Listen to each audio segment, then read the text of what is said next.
Hello and welcome. You're viewing the Citizens Journalist podcast, Mesa County Compass, that brings you the news that you can use from a different point of view. I'm Ruth. I'm Lisa. And together we are Mesa County Compass. Our goal is to create an informed, current, active citizenry armed with the facts.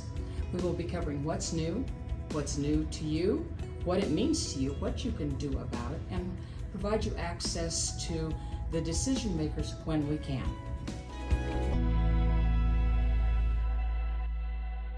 Good afternoon. We're here with Mesa County Compass this afternoon, and we are in the process of our voting for 2024. And with that, we are going to have a discussion on Proposition 131. We have as our guests Janice Rich, who is our state senator, and we have Representative Matt Soper for Colorado, and they're going to be discussing this back and forth. First of all, I will read the proposition, and then we'll go ahead and discuss it. Welcome, Janice. Welcome. Yeah, thank you. Thank you for the invitation. Maybe I will. All right. Here is Proposition 131. Shall there be a change to Colorado revised statutes creating new election processes for certain federal and state offices and, in connection therewith, creating a new all-candidate primary election for the U.S. Senate, U.S. House of Representatives, Governor, Attorney General, Secretary of State, Treasurer, CU Board of Regents, State Board of Education, and the Colorado State Legislature, allowing voters to vote for any one candidate per office, regardless of the voter's or candidate's political party affiliation, providing that the four candidates for each office who receive the most votes advance to the general election, and in the general election, allowing voters to rank candidates for each office on their ballot, adopting a process for how the ranked votes are tallied, and determining the winner to be the candidate with the highest number of votes in the final tally. And that's a mouthful. It is. Also, the short title is Ranked Choice Voting, and we have each one of these has a different opinion as to whether we should have that or not. So who wants to start, the for or the against? And just so you know, Janice has also been the Mesa County Clerk and Recorder, so she has some background with that as well. But let's start with you, Matt. Why should we go for that? No, absolutely. So I came out pretty early on in favor of 131, and really it came from several positions. One was position of frustration as a Republican in Colorado. We used to dominate and win almost every election you could think of, and the Democrats have learned how to, in my opinion, game the system. So if we have a competitive race, there will almost always be a Libertarian in that race. And what we've seen happen 9 times over the last 2 election cycles is a Democrat has won with a plurality, meaning they didn't have 50% of the vote within that district. And the Libertarian, it was always a Libertarian, siphoned off enough ballots that it kept the Republican from winning. And that's been a real frustration. The other reason why I've come out in support is if you think about voting being a fundamental right, then everyone should have the ability to vote in an election that the taxpayers pay for. However, primaries are only funded by the taxpayers for 2 political parties, the Republicans and the Democrats. We don't fund primary elections for Libertarians, American Constitution Party, Green Party. There's even a gun rights owning party. We don't fund primary elections for them. Plus, as a Republican, I also don't like the idea of paying for a primary election for the Democrats. And I'm sure the Democrats may feel the same way. And it's also pretty much a waste of paper to have 2 ballots being sent to unaffiliated voters, and they pick one to send back. Every county has a number of ballots in which both ballots are returned, so our current system is pretty confusing and pretty clunky in my opinion. So really having a ranked choice system in the general where you can't have someone win with a plurality, they have to have a majority of the district, and then having a primary in which everyone's thrown on together, or the parties close the primary. We're the only nation in the world that has taxpayer-funded primaries. We're also the only nation that really has primaries. Other nations elect their officials at the general election, but the candidates are chosen at the party conference or the party assembly. And that's really the way we should have continued to do it here in the United States. That was what the founders' intent was, and we should stick with that intent. Oh, can you just do a little bit more explanation on the founders' intent? Sure. Why you think that was their intent? Yeah, so when we started the nation, first of all, we didn't have political parties. Right. They emerged pretty quickly by our second election in the United States. We started to emerge between it was the Federalists and Anti-Federalists, or Whigs. The party designations started pretty quickly in our nation by that second election, or second major presidential election. We were still selecting our candidates back then by caucus and assembly. There wasn't a primary. I mean, number one, it's expensive to run two elections back to back, and the election, I mean, our first election was open for 30 days. People had 30 days to go cast their ballot. When George Washington was elected in 1788, that was the process, but it also took time. The voting systems. I'll add on to your question that you asked, because I think it's important to understand that our system of voting has never been locked in stone. I mean, in 1788, you had to be the head of your household, white, male, and own property. Mm-hmm. It wasn't until halfway to the Civil War that every state dropped the property owning requirement. It wasn't until 1865 we allowed African Americans to vote. We first made them citizens. In 1920, we gave women the right to vote nationally. We did that earlier in Colorado. We, of course, allowed Native Americans to vote in 1924 when we made them citizens. We also used to elect our U.S. senators, as members of the legislature, up until the 17th Amendment was passed. And then it was direct election of our U.S. senators. We had poll taxes at different times. We've had literacy tests in order to vote at different times. We've had requirements that you can only ask one question per ballot, and then we've scaled it back. So the idea that our current way of voting is locked in stone and can't be changed, I mean, that's definitely not true. We have definitely been changing how and who can vote for a very long period of time. Okay. And Janice, you take the opposite approach to this. I do. And why? I do. First off, like you said, I am a former county clerk. I oversaw elections and participated in that process for 8 years. Through 2 presidential elections, 2 gubernatorial elections, maybe 3 of those.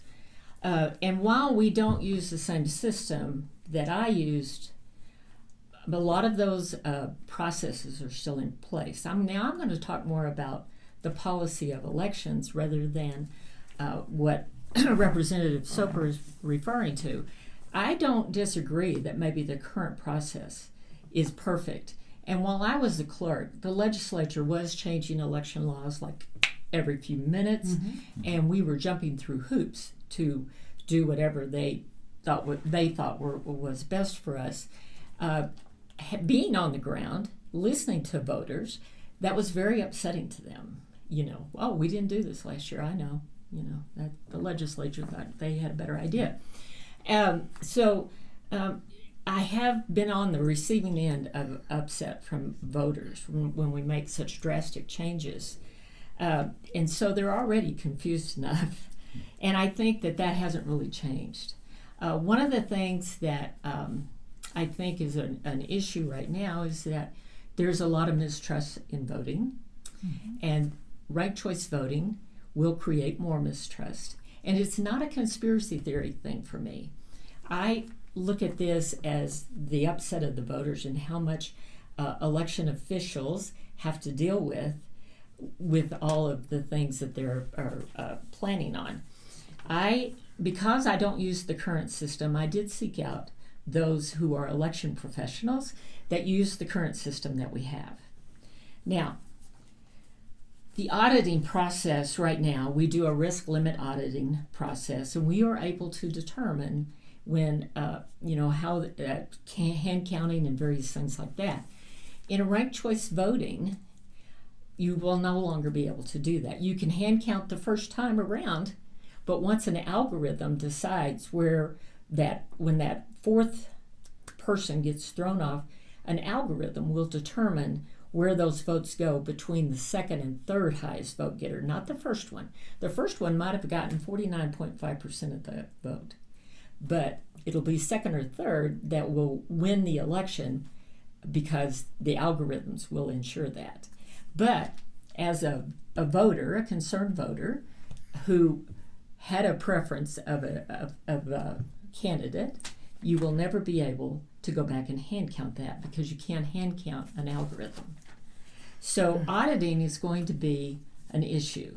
Now, Maine this year, they use ranked choice voting. Now think about how small Maine is, but they're going to use ranked choice voting. We're going to be watching that very carefully because they are going to try to audit that election. I don't know that they're going to be able to, but it'll be interesting to see if they can. Right.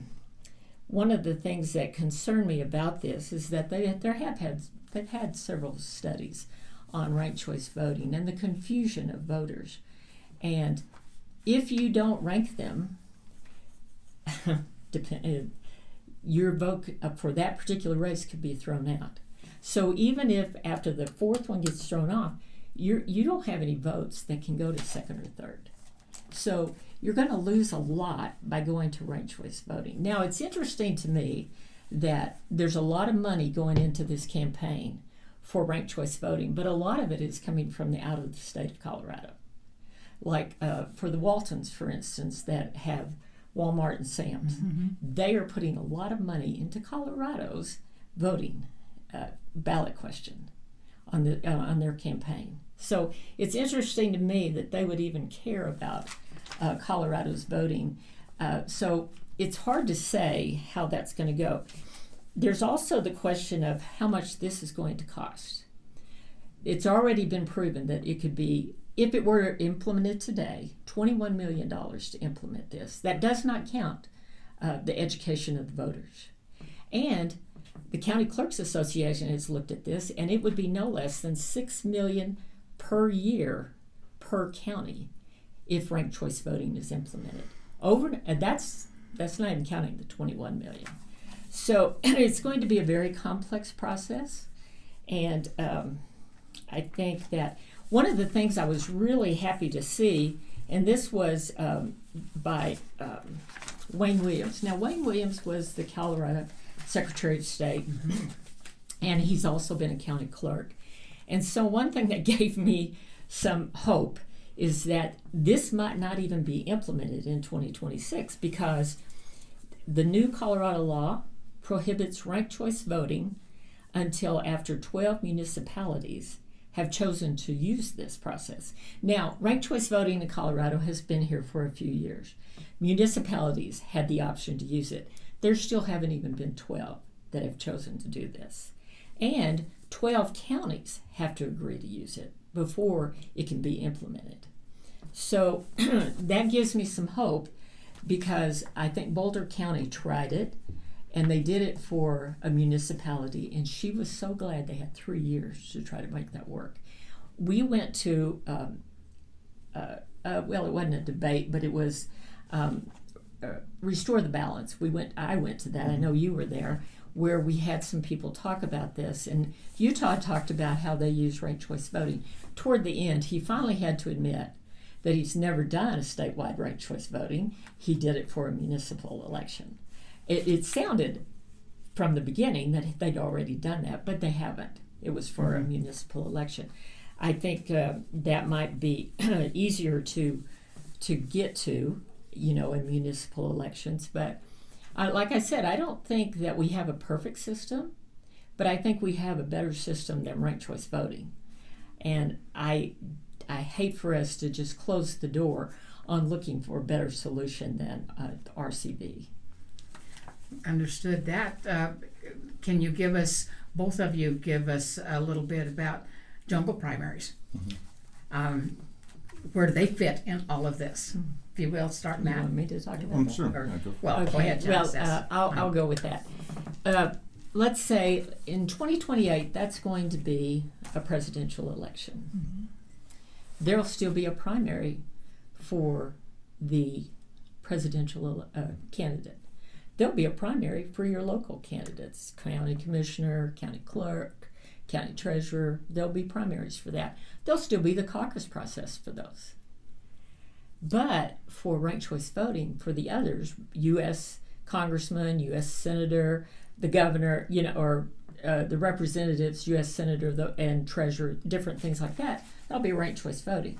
Now, if you can see this visual, you'll have a ballot that lays out, everybody has seen that today, or, this year, you'll have all the presidential candidates. You will vote for them the way you always vote.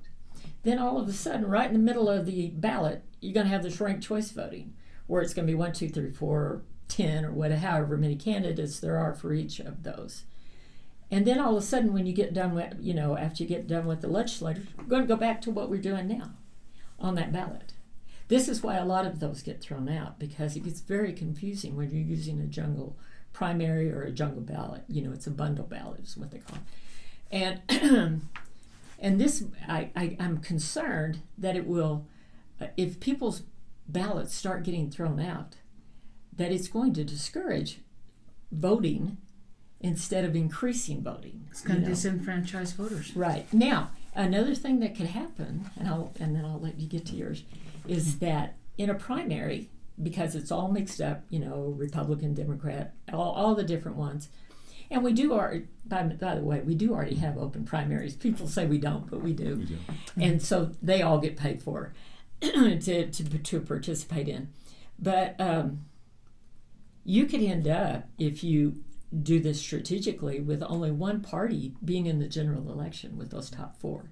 So how does that encourage, if you have 4 Republican candidates, how does that encourage Democrats to participate?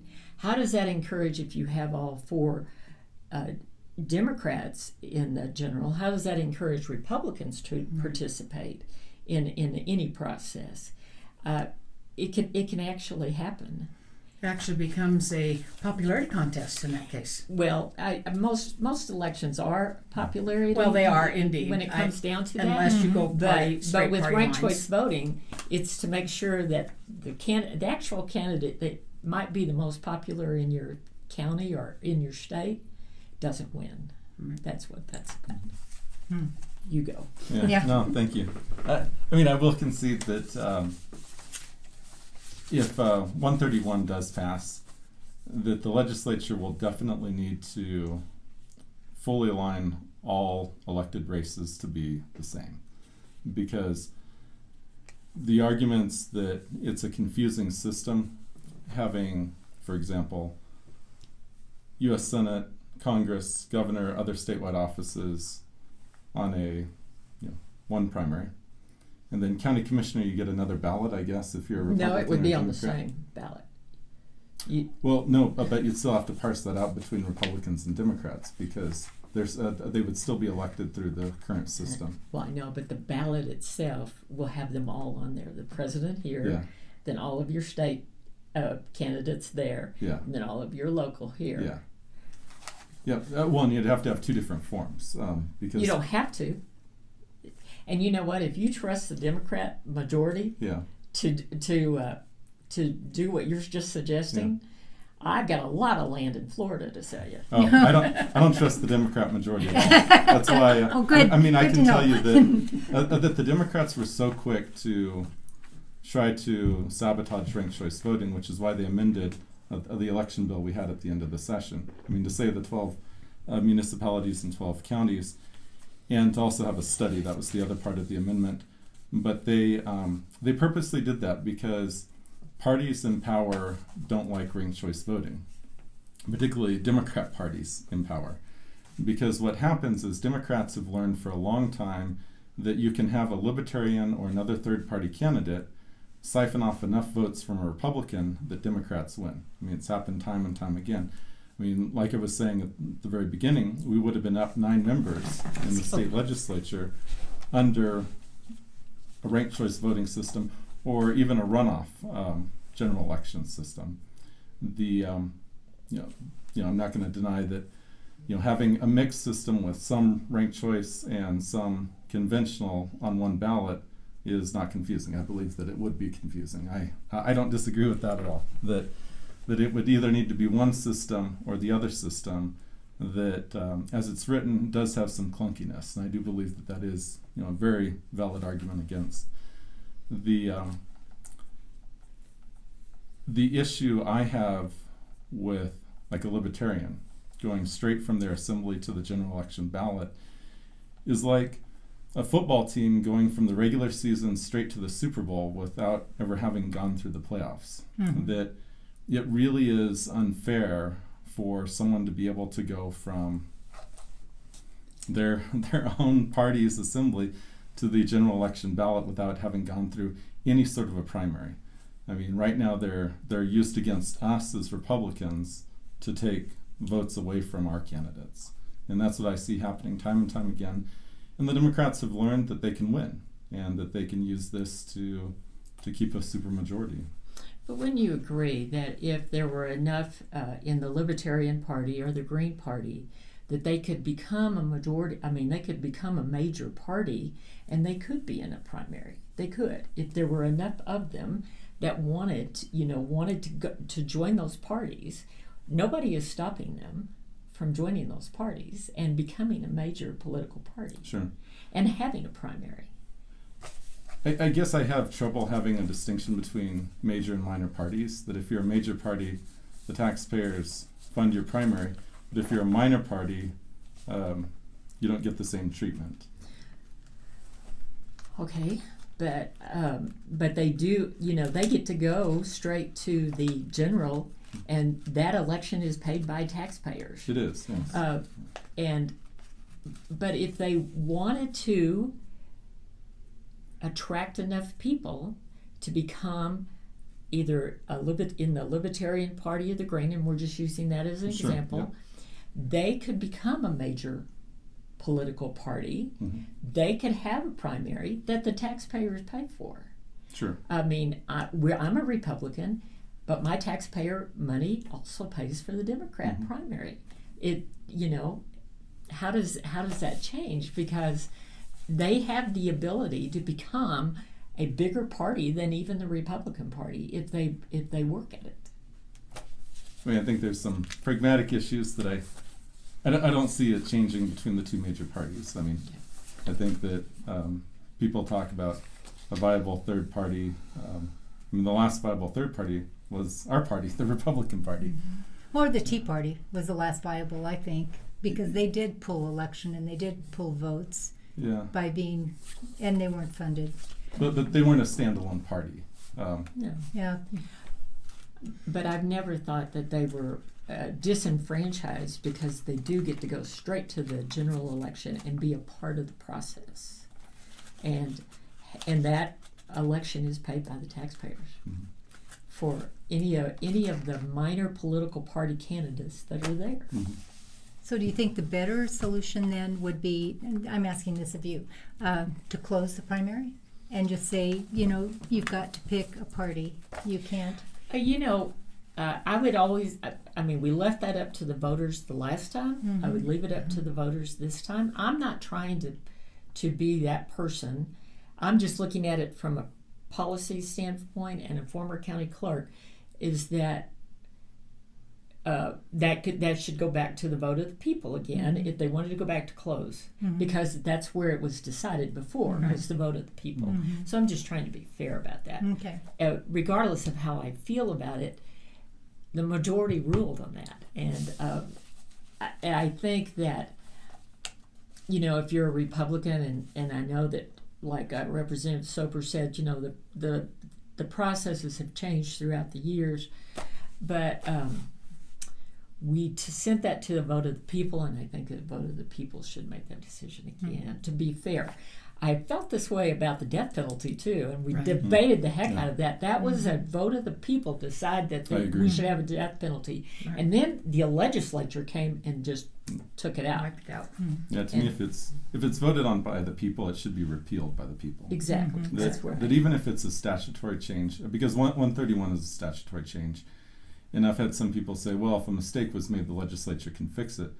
That's scary. That's also really scary because we shouldn't Be careful what you wish for. Because if the people vote on something, in my opinion, it doesn't matter if it's statutory or constitutional. The fact that the people voted on it makes it some type of higher law. It makes it higher than the legislature itself. Right. And I don't, As it should be. And then, like you said, and that gave me pause when you said, well, the legislature will have to go back and they'll have to fix that to make it all ranked choice voting. The people did not vote for it to be local candidates. And now all of a sudden, the legislature is going to go and flip that card and make a change that the voters didn't even get to vote on. And That's say not- we that's can't not right. we can't afford to do it this way. It's too confusing. We'll help you. Yeah, we're gonna Yeah. we're gonna make everybody go through ranked choice voting, and you didn't get a chance to vote on that. That's not good. What do you think it would do to the parties, Matt? Because I looked at the places where they had, and I'm an unabashed conservative, and I looked at all the major places where they had that. It didn't have the impact you're saying, where you had more conservatives. New York City, and like you said, Maine, and Minneapolis, Minnesota, and San Francisco. I'm going, well, I don't think that it changed anything. It just kept it the same, more democratic leaning. So sure. I'll give you a really good example. So if you're in downtown Denver, in one of those legislative districts, particularly by the Capitol, if you're a Republican, why would you ever vote? Because 80% Democrat, maybe more. So your vote is very much irrelevant. And you might as well toss your ballot in the trash can because it would have the same effect. However, under a 131 scenario, what happens is you have the opportunity where maybe being part of the minority party, you're not going to have a major impact on getting your member elected, and you know that you live in a district that's favored by the other party. But if there's now a super liberal socialist Democrat and maybe a more moderate Democrat on the ballot along with the Republican, your first choice is for the Republican. But your second choice, presumably, is for the lesser of two evil Democrats, and you would probably go with the more moderate one. So what would happen under that scenario, if there's enough Republicans or other ballots in the system, you could actually elect the more moderate Democrat rather than the socialist Democrat. And that's what we've seen, for example, in places like New York City. I mean, their current mayor probably would not have gotten elected but for a ranked choice system. And following someone like Bill de Blasio, who was like communist, to go to at least a little bit more moderate person. I mean, New York City, are they going to elect another Rudy Giuliani? I would love for them to, but I don't see New York City as being there to elect Republicans. I think there's a very pragmatic view of the world, and that there's areas where you've actually seen some nuanced effects of ranked choice voting, but it may be more in the regulation of the extremes rather than flipping seats. In Colorado, and I'll just finish with this one thought and let you comment. Like I said, 9 seats over the last 2 election cycles where Democrats won with a plurality. That's enough that I believe if those elections were relitigated today, the effect would be the Republican would win under a ranked choice system, because it was so close and the Libertarian had siphoned off enough that if you add those to the Republican vote count, the Republican would have won. So it's more to me that the Democrats stand in one line and they say this is our candidate, no matter what. And the Republicans are more shotgun, because a Libertarian would be somebody that just takes Republican and says we need to have more of this. It's the division of thought, I think, that nobody wants to know. Yeah, it's kind of who we are as Republicans. I mean, we're more independent minded. We're freedom and liberty oriented. We don't like Big Brother telling us what to do. There's also, if you think about, say, a libertarian, for example, it's the largest third party in America. It's kind of counterintuitive that the person who's least aligned with them is who they actually help get elected. Can I say something Yes, about please. New Go York? for it. Yeah. Since y'all were talking Sure, about yeah. that. Now, Wayne Williams, the former Secretary of State, and he's also a former county clerk, when he served as Secretary of State, he fulfilled the legislative mandate to develop Colorado's first rules for ranked choice voting before Ms. Griswold became Secretary of State. But he also wrote here, and if you don't mind, I'll just tell you that in 2021, when New York City used ranked choice voting to elect Eric Adams as their mayor, errors by election officials triggered headlines of ballot bungle, mayor race mess, 100,000 votes in doubt. They considered it the mayor race mayhem. The Board of Elections messed up the initial ranked choice voting count. And of course, they weren't able to recover that because of what we're about to do. And he also said that Colorado election administrators are among the best in the country, and they've successfully implemented many changes to Colorado elections. But 131's requirement will strain local and state resources, making it more likely that errors will occur. These are the kind of things that make me nervous. I want everyone's vote to count. And you can try to educate voters. Every time they made a change when I was the clerk, we sent out lots of information. But for some reason, when voters came in, they didn't know about all the changes. And, with the best of intentions, you can try to educate the voters on a new system. I know that the argument's been made is, they'll get it, they'll understand it, it'll be fine. But voter confidence is going to be an issue. It's already an issue now. But with ranked choice voting, it's going to be even more so because, like I said, you can't audit algorithms. Right. Right now you can't, and if somebody needs to do a recount, only recount you can do is that first ballot because algorithms will kick in after that. And you won't know where those ballots went because who engineered those algorithms? That's just what I was going to say. Is that then possible to game the system? I am going to challenge the the auditing part because you can absolutely audit this system. You can go back and do it through hand. Hand counts really hand count an algorithm. Well, it's not purely an algorithm because what you would do is you would hand count aside from what the last candidate was to be dropped off, and so then you would move up the counting cycle. But you're not going to know through an algorithm if they went to the third one or the second one. They're never going to the first one. You'll always know what they are, but you'll never know how those went to the third or the second highest.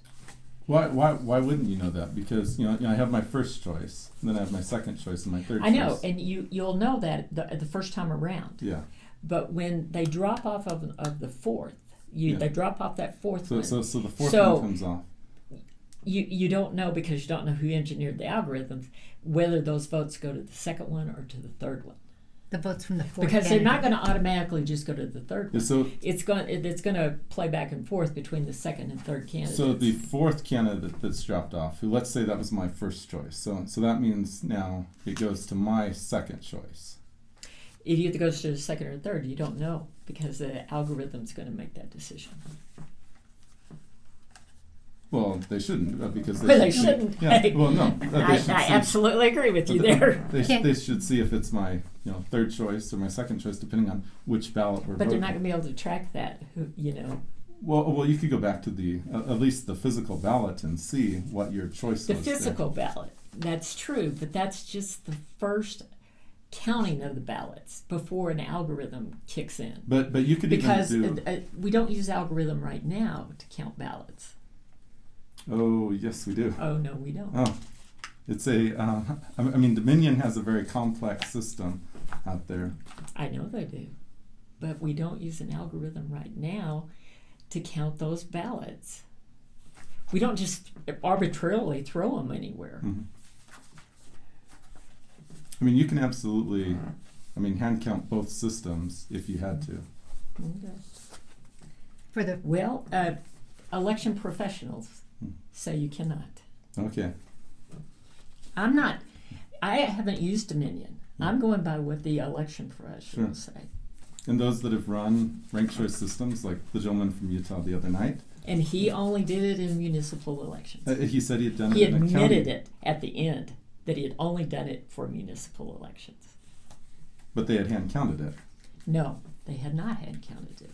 When I talked to him afterwards, he did admit Not that they in had front of hand the counted public. it. Okay. Well, that sounds like a major Can I problem also in mention cost. this? Absolutely. That Alaska has been using ranked choice voting, and it's on their ballot to repeal it And did they say why?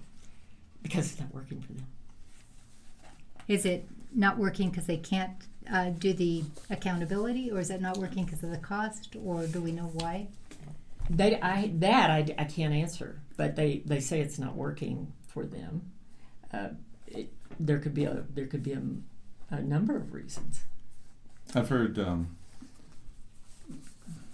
those in Alaska like the ability to have a primary to check their members, and if they need to get rid of a member at the primary or the assembly, they like that mechanism, and having it all on one ballot is, of course, frustrates that.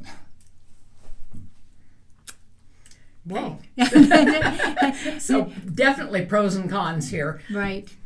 Always, I think that the cost, that seems to be taking away from those county resources, Absolutely. is quite a bit Because of that'll money. be a mandate, an unfunded mandate that the counties will be responsible for. We're going into this next year over $900 million in the hole. I don't know where the money for something like this is going to come. Exactly. And I'll just say, because if this passes, it's coming back to the legislature, and we are not in the majority. You cannot trust how this is going to end up looking like That's true. when all is said and done, and that's a real fear for me as well. And I understand. I mean, I think what you were saying makes a lot of sense, that they're draining off those other people. So that's really appealing that you would have that in. But I do think it's too complex and expensive. Just an opinion. Everybody has a. Everybody has an opinion. I'm just going to keep my mouth That's shut. the beauty of Voting. of living in this country. I know Yeah. you talk about other countries and what they do. Well, I don't want to live in those other countries. Sure, yeah. I don't want to be in those other nations. That's exactly We right. don't want to have to And I form certainly don't want coalitions. their ideology coming over here. So, either of you have any parting I was going to say parting shots, but Parting I'm just Oh, mean. let's not go there. I know you guys We're are still friends, friends. so Yeah, we're still friends. Yeah. I'll give you my top 4 priorities for why it's a good and you give resolution. us that. Okay. No, I'm joking there because it's a ranking. Right, Oh, Joyce. okay. Yes. Well, I thought you could reiterate, because our pastor always says you got to have 3 points, and you got to tell him, and you got to tell him what you told him, and then you've got to. Yeah, Reiterate. no, I will say in conclusion, because I think it is good to sort of wrap up discussion on ranked choice voting, that it is, y'all concede, it's a major change in Colorado voting laws. The thing is, if you're conservative, and I'm coming from a conservative point of view of this, if you're like me and frustrated that we're just not making inroads under our current system, what's there to lose to blow up the system? And Good choice of words. yeah, and I mean that you reach a point where you become so frustrated with where we are. I mean, when you add up all the votes in the system, almost 48% of Coloradans in 2022 voted for Republicans in the legislature. Yet, in the state house, we only represent less than a third of the votes out there, or of the members out there. And it tells me that overall, when you look at individual voters, and of course districts and gerrymandering is why we get that change, but Democrats have figured how to game the system in such a way that they don't seem to be going anywhere. They seem to be holding on to the supermajority. And while we may be able to pick up a couple of seats, hopefully 3 this election, the fact that we're kind of looking out across the horizon and it's not looking good. I mean, for a Republican in Colorado. And anything we can do to disrupt the current path we're on, I'm certainly in favor of. And I believe that this is a system that takes out the spoiler effect by having the ranked choice. And it also respects the fact that right now we have inequities in our primary. We will pay for some people to have primaries, but not other people. We'll send some people 2 ballots, but not other people. We'll send some no ballots and some 1 ballot and some 2 ballots. I mean, in America I grew up in, that was not the legal concept of equal justice under the law and due process. You would all be treated equally as Americans, and either we close the primary, which I've been in favor of, I voted for it at our state meeting, or we open it up to everyone to be on the same ballot. But if the taxpayers are going to pay for it, everyone should have access to it. Okay. All right, I have something to say. Taxpayers do pay for the elections, and all the major and minor parties are on the general ballot, and that seems fair to me.